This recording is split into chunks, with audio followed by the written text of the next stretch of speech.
Hello and welcome back to another video. Today here again on Forza Horizon 5 to showcase some more of your brilliant Event Lab creations. It's been a little while since I've done an Event Lab video looking at some of the routes you guys have sent me, but I thought it was about time I took a look at some of the more recent additions that have been sent over to me on my Discord server and showed off some of these brilliant creations in an Event Lab video. So let's get straight into the first route that we're going to look at today. We kick off today's Event Lab video by taking a look at a couple of creations by IchIchens, who builds some incredible routes, one of which we have used previously in our Touge racing series. A little detail that I love with all of the routes that IchIchens submits is that they make these really cool route poster style images that they send along with each of the routes that are submitted in Discord, which just makes it look so much better. It makes it feel like a really professional route. The first one is called the Guanajuato Touge, and was a bit of an experiment by the creator to figure out if they could build a smooth hill climb road using prefabricated bits of props put together to make it easier and quicker to do so, and this is the result of that little experiment. The track pieces haven't actually been shared as prefabs, as IchIchens wasn't sure if there would be interest or demand for them, so do comment if that is potentially something you would like to see shared for use on some of your routes maybe. It's a 3.6 mile sprint route that climbs up a Touge style road to a turnaround point right at the top and then descends down the same narrow road, which was a lot of fun to drive in solo in this B-Class NSX, but yeah, obviously designed more for this than, well, racing. Unless you did just sort of like a two-car Touge battle style race. I would recommend something of similar performance though, however the route is set to anything goes, so you can enjoy it in any of your favourite cars.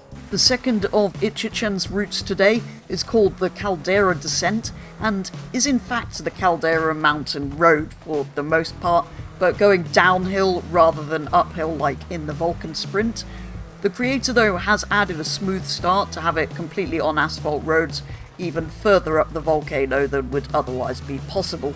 This also makes the route of course slightly longer than the Vulcan Sprint that goes up the volcano, ending up as a 7.7 mile race of switchbacks on the way down this rather familiar volcano, but a lot of fun, these roads. I really enjoyed taking my B-Class Ford Escort down the volcano.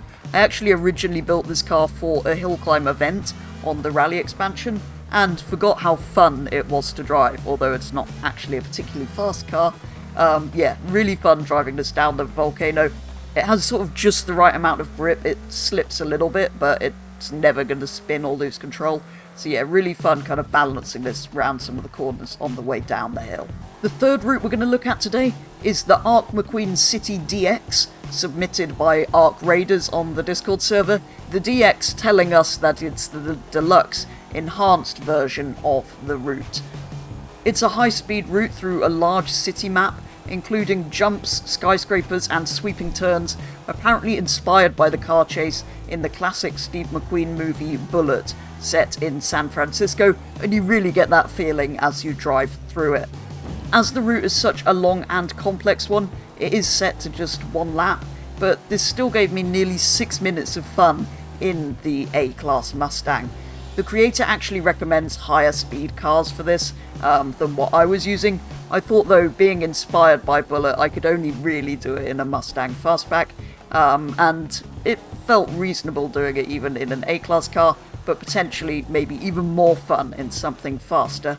There is also a bit of advice from the creator that for the jumps using the Hot Wheels speed pads, you go full speed and don't let go of the accelerator until you land, because otherwise the car sometimes does funny things in the air, dips or stops suddenly and ends in a big crash, which is not what you want. The last couple of routes that we're going to take a look at in today's video are designed mainly to provide good close racing. I think mostly these two were both designed with the intention of being used in our Touge racing series. This first one is the Speedwell GP layout made by Dan the Man, which you may recognise from last month's Touge racing series. This is that same 30-lap improved version of the track that we used in that race in the Dodge Vipers, just like the one I was driving in this video.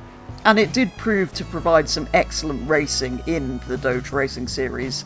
There is then potential for us to see this route, or maybe a variation of it, again in the Touge racing series in the future. Because, yeah, it was a lot of fun. Although it was potentially a little bit technical for the Vipers, we could use it in a slightly more handling-focused car next time. And last but not least, we finish with the Super Fields Raceway, made by Supertreesuper. This 14-lap improved version of the original track is what we're going to be using next round of the Touge Racing Series in the Aston Martin DBS. The Superfields Raceway is a high-speed flowing track through the Mexican farmland in the centre of the Forza Horizon 5 map, and can be incredibly rewarding when you get it right, so I'm quite excited to see how the race in the DBS goes. And that is going to do it for today's video, taking a look at some of the excellent Event Lab creations that you guys have submitted over on Discord, so thank you very much to the creators of all of the routes that we've looked at today: IchIchens, Ark Raiders, Dan the Man, and Supertreesuper. As ever, do let me know what you think of the routes that have been showcased in today's video, and if you have your own routes that you'd like to send me, do go and send them over on the route submission chat over on Discord, which is linked in the description. For this week's video, though, that is going to be all, so thank you very much for watching, and I'll be back with the next one very soon.